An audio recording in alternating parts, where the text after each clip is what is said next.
നരകം മനുഷ്യന്റെ പ്രവർത്തനങ്ങളുടെ പ്രതിഫലമാണ് എന്ന് മാത്രമല്ല, അവിടെ നിരാശയുണ്ടാകുന്ന മറ്റൊരു കാര്യം സംഭവിക്കും. എന്താണത്?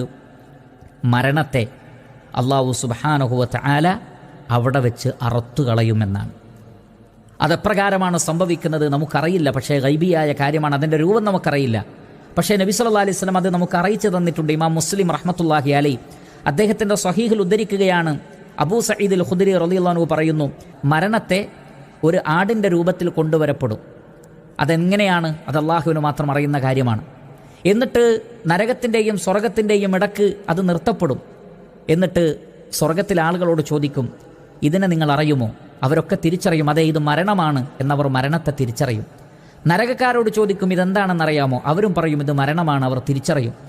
അങ്ങനെ ആടിൻ്റെ രൂപത്തിലാണല്ലോ കൊണ്ടുവരപ്പെടുന്നത്. അവിടെ വെച്ച് അതിനെ അറുക്കപ്പെടും. എന്നിട്ട് പറയും, മരണം ഇതാ മരിച്ചിരിക്കുന്നു, മരണത്തെ അറുത്തിരിക്കുന്നു. അതുകൊണ്ട് സ്വർഗക്കാരെ ഇനി നിത്യവാസമാണ്, ഇനി നിങ്ങൾക്ക് മരണമില്ല. അതേപോലെ തന്നെ നരകക്കാരെ ഇനി നിത്യവാസമാണ്, നിങ്ങൾക്കും മരണമില്ല. അപ്പോൾ നരകത്തിലുള്ളവർക്കും മരണമില്ല, സ്വർഗത്തിലുള്ളവർക്കും മരണമില്ല. മരണമില്ലാതെ നരകത്തിൽ ശിക്ഷ അനുഭവിച്ച് കഴിയുക എന്നത് ആലോചിച്ചു നോക്കൂ. അതുകൊണ്ട് ഒരിക്കലും പ്രിയപ്പെട്ടവരെ ആ നരകത്തിൽ നമ്മൾ പ്രവേശിച്ചുകൂടാ.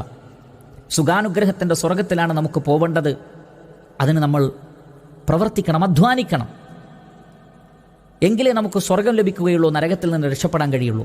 നരകക്കാരുടെ ഒരു പ്രവർത്തനവും നമ്മളിൽ നിന്നുണ്ടാവരുത്, നമ്മുടെ കുടുംബത്തിൽ നിന്നുണ്ടാവരുത്. അതുകൊണ്ട് നമ്മെയും നമ്മുടെ മക്കളെയും നമ്മൾ നരകത്തിൽ നിന്ന് കാക്കണം. യാ അയ്യുഹല്ലദീന ആമനു, ഈമാനുള്ളവരെ, ഖൂ അൻഫുസക്കും വ അഹ്ലീക്കും നാറ, നിങ്ങൾ നിങ്ങളെയും നിങ്ങളുടെ കുടുംബത്തെയും നരകത്തിൽ നിന്ന് സംരക്ഷിക്കണം.